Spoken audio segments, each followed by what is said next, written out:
Welcome into This Week in CAA Football, powered by GEICO, a special semifinal edition today with me, Bobby Broyles, and my pal, Tim McDonald. Tim, how are you? I'm good, Beeves. Thanks. That's a nice intro. Thank you. You're welcome. A lot to get to on the show with a look at the Sports Network Awards Banquet Monday night and a preview of UNH's semifinal matchup versus Illinois State. But let's first put a bow on the quarterfinals as New Hampshire advanced while Villanova fell short in a valiant effort without its star quarterback, John Robertson. We'll start with the Wildcats, like you said. What an atmosphere in the dungeon on Friday night, a national TV game.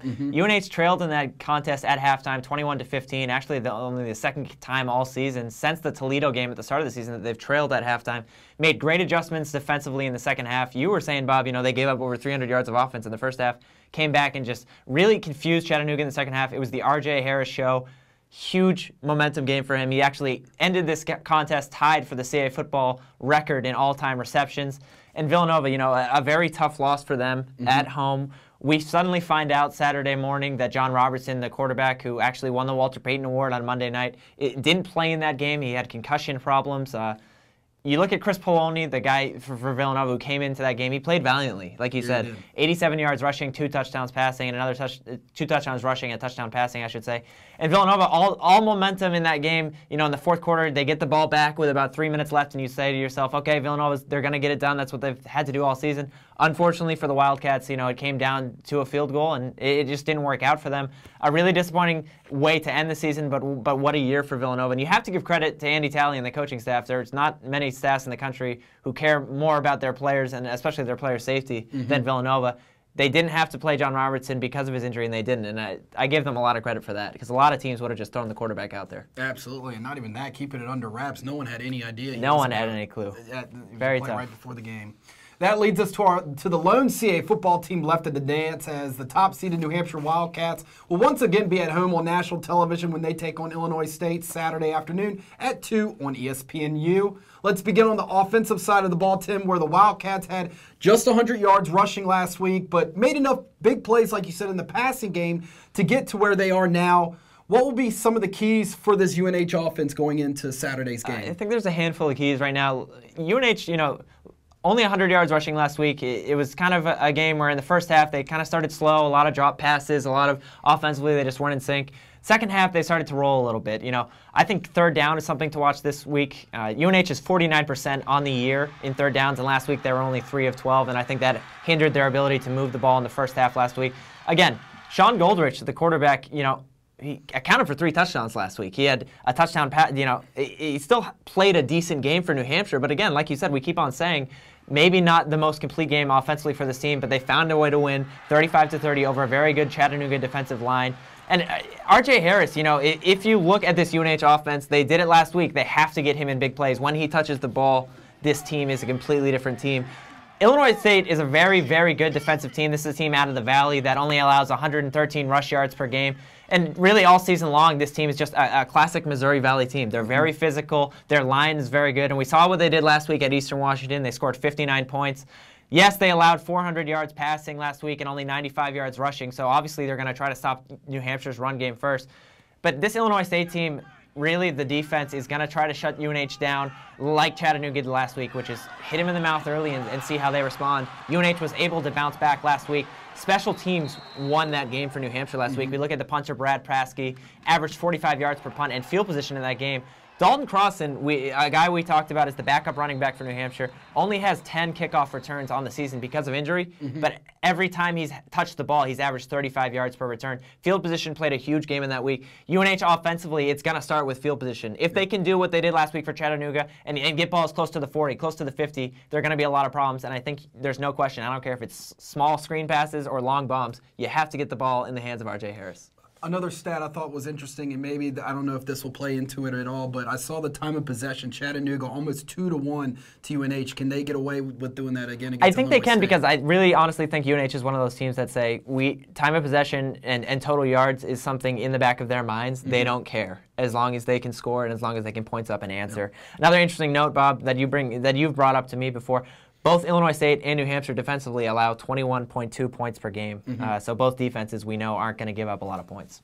Now looking at that defense, it allowed over 500 yards, like we said, of offense last week versus Chattanooga, most of which came in the first half, but they made some great second half adjustments. That unit will have a tougher task this week after ISU put up some monster numbers in a win at Eastern Washington last Saturday. 59-46 they win in the Inferno, a place where it's not easy to go at all. This is an interesting matchup this week because they have to travel out to UNH. We saw they traveled out to Eastern last week, and it wasn't a problem at all. It looked like they were ready for that one. Illinois State's a team right now, through the regular season, they only had 4 road games. That's just the way their schedule worked out. So last week was only their 5th road game. But offensively, they've just arguably been the hottest team in this FCS playoffs. It's interesting. A lot of talk this week has been focused on Illinois State and how Illinois State and North Dakota State are going to meet, and it's going to be a Valley final. Not a lot of credit has been given to UNH this week, just based on the early talk. Marshawn Kopprich is a running back right now who's just an absolute stud. He put up Terrence West numbers this season so far. 2,000 yards rushing, 26 touchdowns. Last week he had 258 yards and 4 touchdowns. Could not be stopped. And the quarterback position, a lot like Huseman from Chattanooga last week, UNH is going to have to stop the running back because he's a dual threat guy. Trey Roberson is a guy from Illinois State who's an Indiana transfer. This is his first year in the system. They only have 1 loss this year, and it came to Northern Iowa, and they already beat them in the playoffs, got revenge. This is an offense right now that is moving on all cylinders and is hot, hot, hot. And New Hampshire is going to have to make adjustments like they did last week. UNH this season has really not been that affected by stud running backs running all over them. But we know in the past that's been something that maybe has halted them at some points. Yep.